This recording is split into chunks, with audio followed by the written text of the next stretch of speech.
কিয়ামত কোরআনের আলোকে এক বাস্তব চিত্র তুলে ধরলাম ৬টি স্ক্রিপ্টে। ১. ভূমিকা ও কিয়ামতের সংজ্ঞা। ২. কিয়ামতের আগমনের চিহ্ন ও সময়। ৩. কিয়ামতের ভয়াবহতা। ৪. পুনরুত্থান ও হিসাবের দিন। ৫. জান্নাত ও জাহান্নামের চূড়ান্ত পরিণতি। ৬.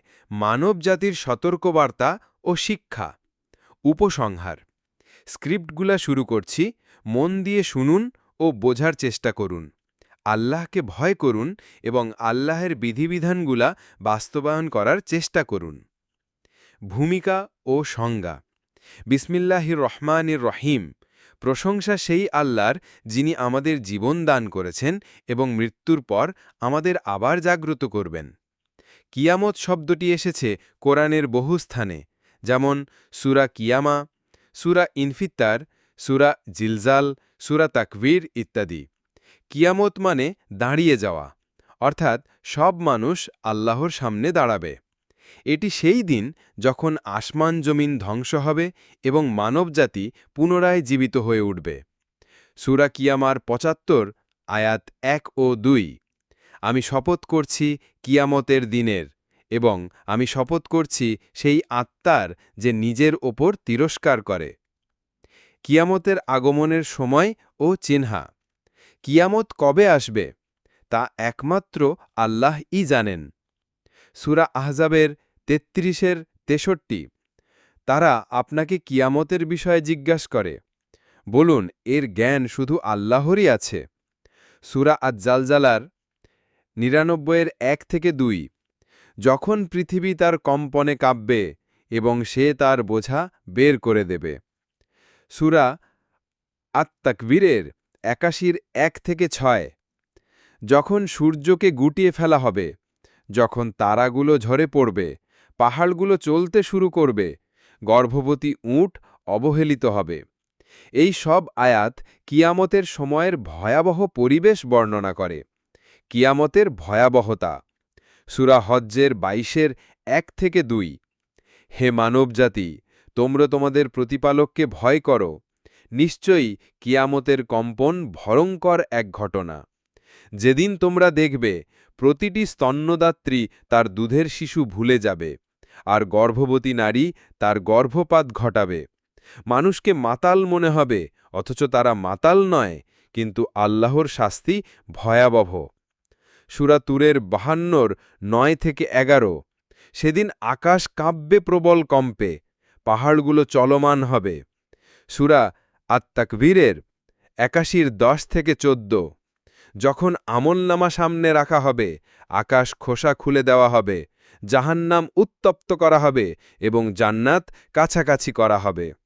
তখন প্রত্যেকেই জানবে সে কি প্রস্তুত করেছিল। পুনরুত্থান ও হিসাবের দিন। সূরা ইয়াসিনের ৩৬-৫১-৫২। সিংহে ফুঁক দেওয়া হলে তারা কবর থেকে দৌড়ে বের হবে, বলবে, হায় দুর্ভোগ, কে আমাদের উঠিয়ে দিল? এটা তো সেই প্রতিশ্রুতি। সত্যিই রাসূলরা সত্য বলেছিল। সূরা ইনফিত্তারের ৮২-১০-১২। তোমাদের উপর নিয়োজিত রয়েছে সম্মানিত লিপিকার ফেরেশতারা, তারা জানে তোমরা কি করো। সূরা হশরের ৫৯-১৮। হে বিশ্বাসীগণ, তোমরা যেন প্রত্যেকেই চিন্তা করো আগামী দিনের জন্য কি প্রস্তুত করেছ। জান্নাত ও জাহান্নামের পরিণতি। সূরা গাশিয়ার ৮৮-২-৭। কিছু মুখমণ্ডল সেদিন হবে লাঞ্ছিত, পরিশ্রান্ত ও ক্লান্ত। তারা প্রবেশ করবে অগ্নিদগ্ধ আগুনে।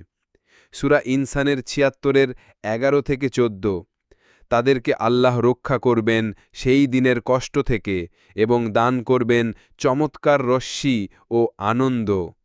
সূরা বাকারার ২-২৫। যারা ঈমান এনেছে ও সৎ কাজ করেছে তাদের জন্য আছে জান্নাত, যেখানে নদী প্রবাহিত।